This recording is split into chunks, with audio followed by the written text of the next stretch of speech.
Not exactly the start I've been hoping for, guys. Stick around. It started. Welcome to the best 16 weeks with your host, Jerry and Chris. Alright, everybody. Welcome to the best 16 weeks. We're just going to hop right into this. I'm going to show you where I'm at currently. We're hours away from the Sunday games in week 4. Let's see where I'm standing in all my things to start off with. So we'll go to standings. And currently I'm 1-2 in this RotoWire. 9th overall. Go to this one, I'm number 10, 1-2. Again, 10th overall. Go to my Guillotine League. There's no rankings on this, it's just survive. So currently they've got my overall total at 11, but really you just need to survive every week, and I've had no problem doing that. This week might be a little more tricky. And then here I'm 2-1, but I am the overall point total scorer, so that assures me a playoff spot if I stay there. Now starting with this one, let's see who we play this week.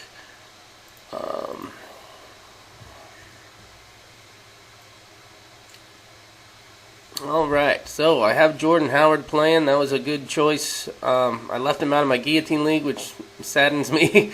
Came up with 32 points. Still debating on Adrian Peterson or Sonny Michel. Sonny Michel, whatever his name is. I don't really care. Aside from that, I haven't heard if T.Y. Hilton's playing yet. Doubtful, so that means probably not. Okay, so what happened in free agency? And well, actually, let's go see my other teams. My Guillotine League. These are my starters. I picked up Ronald Jones and David Montgomery this week because somebody lost them, along with Todd Gurley and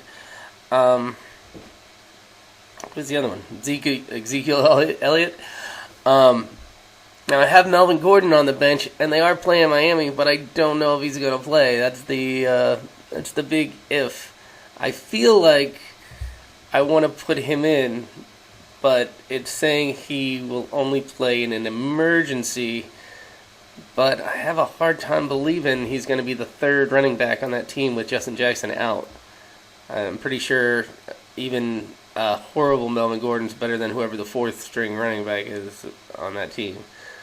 I don't even know his name. Burkhead playing. Game time decision. Well, if Burkhead's not playing, I can roll with David Montgomery or Melvin Gordon. And I will probably go Melvin Gordon playing Miami, to be honest. I don't see why I wouldn't give him a shot and see what happens. But I might have to go with David Montgomery. Against Minnesota, I really don't want to do that, but we will see. Alright, going to my next league. Currently losing 1750-0, but he had Zach Ertz and Jake Elliott, and they combined for 1750. Not too worried here. Got Devonta Freeman there. Once again, I got Jordan Howard on my bench in this league. I really love Jordan Howard. I've had him on most of my teams, and now he's finally showed me that he is the best running back, like I thought he was. So hopefully he will continue getting the bulk of the carries over there in Philly. Now in this league, it's 32.5 to 1780 right now. I think we both had one person. Yeah, he had Aaron Jones and I had Jordan Howard. Once again, I got another decision with, this is the original one, where I can choose Adrian Peterson or Sonny Michel. I think I'm probably just going to run with Sonny Michel and see what happens. If you want to see what happened in free agency over this past week, Someone just added Jay Ajayi. I picked up Case Keenum just because I know he's probably going to get benched at some point, but I haven't seen any reason to bench him aside from like 5 turnovers last week. He's actually been throwing up quite pretty passes, and he's been getting a lot of touchdowns. So I kind of like quarterbacks that get touchdowns. Over here, someone dropped Jay Ajayi. The second somebody else picked him up in the other league. That's pretty funny. Kind of a weird week to drop him. Not much going on there. I didn't get anybody. My guillotine league, I picked up Dawson Knox just because I like the Bills this year, and he came out of his shell last week, and I thought he looked really good. So I figured I'd take a shot on him. Plus, I had picked up Ronald Jones and David Montgomery. I was not willing to spend $700 for Zeke. I think I actually put in a bid for about $580. With Todd Gurley, I actually had him for $345, and then I lowered it right before the game to like $220. And that was based on the week prior when... who was it? Never mind, it wasn't the week prior. I don't know. I forget who it was, but that was the reason I did it. I just... it's a lot of money to potentially waste. I mean, I was a huge Gurley fan coming into the season, but he's not what he was last year, like many people expected. I did not expect that. Over here, I picked up Danny Amendola. Just kind of, I needed somebody. And Chad Beebe doesn't look like he's touching the field. So it was kind of stupid to ever get Chad Beebe.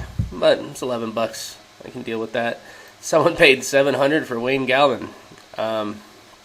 Seems a little high. That's more than what Zeke went for on my other league. So, yeah, that's surprising to me. I think Darrell Williams is a bit of a surprise for me for $422. Because this is season long, and Damian Williams is going to be back before you know it. LaShawn McCoy is going to be back, and Darrell Williams is going to be taking a back seat to everybody. So yeah, that's pretty much it. In my this is just like best ball league. Total points for the whole year, and hold on, let me get to it. That's not it. Where am I? So I'm dead last in that one. And, dead last in that one. So, at this point, week 4, don't take my advice on anything. Alright. Anyway, wish me luck, kids. Take it easy.